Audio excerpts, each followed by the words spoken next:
This week on Africa Weekly, we follow the trial of the former Ivorian president charged with crimes against humanity 5 years after post-poll violence left 3,000 dead. We meet the creators of a new breed of superheroes, born and bred in Africa. And we head to Rwanda, where some Burundian refugees are tapping into their life savings to try and eke out a living.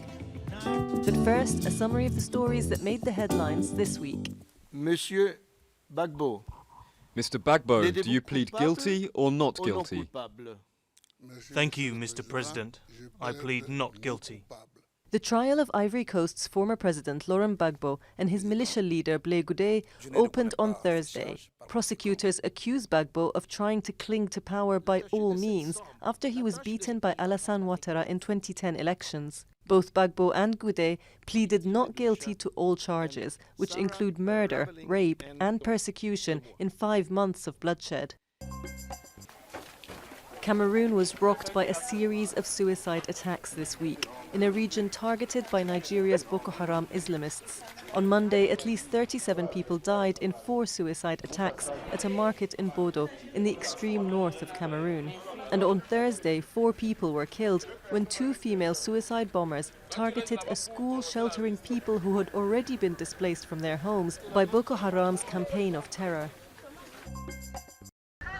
Egypt marked the 5-year anniversary of the uprising that toppled strongman Hosni Mubarak in rather subdued fashion amid high security, with authorities warning that demonstrations would not be tolerated. The government had closed down several cafes and cultural centres frequented by activists in the run-up to the anniversary around the iconic Tahrir Square that formed the epicentre of the 2011 revolt. Amnesty International has released footage and satellite imagery of a site in Burundi's northern area of Buringa, which it says supports evidence that dozens of people killed by security forces were later buried in mass graves. Burundi has also come under fire from Human Rights Watch, whose annual report pointed to the volatile country as one of the main culprits of rights abuses in sub-Saharan Africa. The Central African nation has been in turmoil since April, when President Nkurunziza announced he would stand for a 3rd term in power. After results of the December legislative election were annulled by the country's top court due to irregularities, the Central African Republic confirmed that a deferred presidential runoff would be held alongside a new legislative vote on February 14th.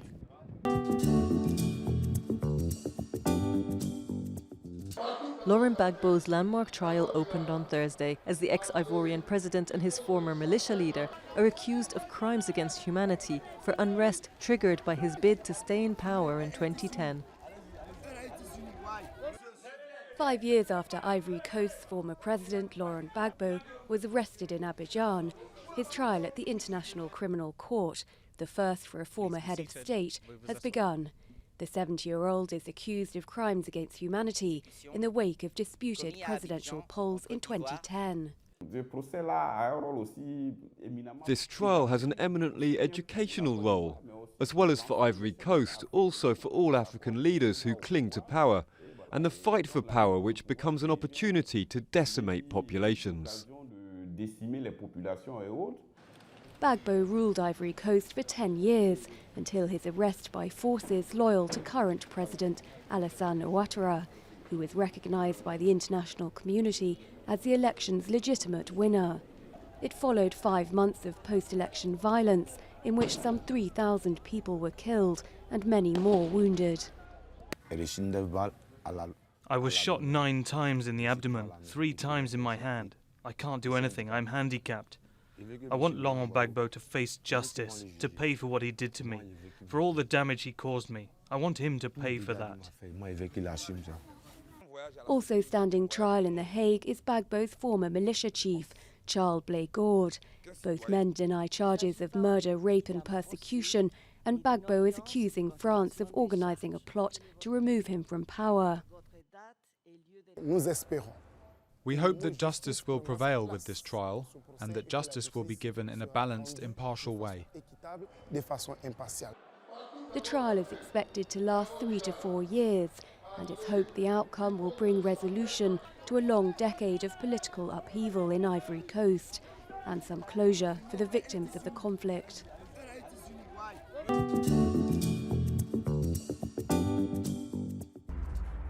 Adje, Avonome and Guardian Prime.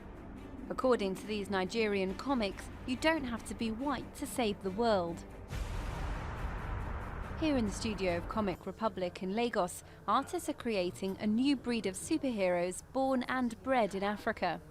The founder of this comic startup is Jaidi Martins, who wants to conquer a new generation of comic fans with Nigeria's myths and legends. We have a cultural background of having witches, and people think witches from this part of the world are all dark and bad, but we're trying to show the world that even an African witch is good, or using fear to conquer your fears is also part of the African tradition. Launched just 3 years ago, Comic Republic has grown from a few hundred readers to nearly 28,000 fans. The comic books are free to download online, so funding comes from advertising and spin-off projects. But it's been a battle to break even. Initially, when we started, it was very, very hard to break into that kind of market, to see let people take this particular thing seriously per se, because they didn't actually take it seriously. They just looked at it like, oh, these guys are just drawing, wasting their time. Most of their fans are Nigerian, yet their African cast are also getting noticed abroad, sparking interest as far as Japan and the Philippines. We want to take the African story to the international market. So we decided to, it's only logical that you put your product online, because all you have to do is sign up to a website or click on a browser and you're there. Their next mission to take their superheroes to the big screen and rival their American adversaries on their own turf.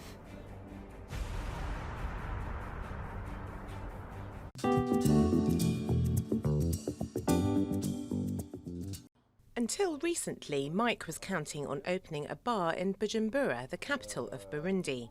Last April, when the president said he'd stand for a third time, Mike thought the resulting protests would die down quickly. 9 months later, and the country is still plunged in violence. He left for Rwanda, where he's trying to start a new life. It kept getting worse to the point where I just couldn't earn any money. Especially with a bar, it's night work. It was so unsafe we could never open. We waited and waited, but we just couldn't open. Most of the 75,000 Burundian refugees in Rwanda are based in camps, but around 25,000 of the wealthiest are in the city, mainly the capital, Kigali. Mike managed to bounce back. He took over the management of this bar.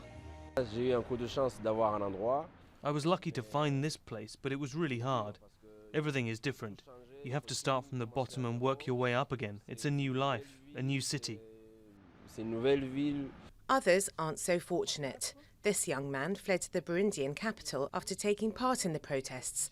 Now he lives in a tiny room with 3 other refugees without a penny to his name. He has asked for anonymity for fear of reprisals against his family.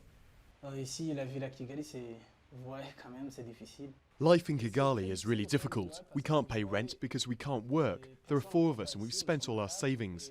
We struggle to get food. Sometimes we only eat once a day.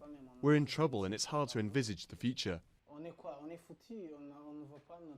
He's not the only person to lose everything and find themselves in a refugee camp.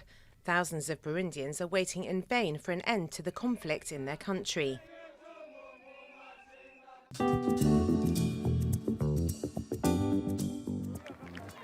French cyclist Adrien Petit won the 11th edition of the Tropical Amisa Bongo on Sunday in Libreville. The week-long race marks the start of the international cycling season. Next week, we take you to meet the Kenyan athletes trying to stay on track after recent doping scandals. That's all from us at Africa Weekly. Until next week.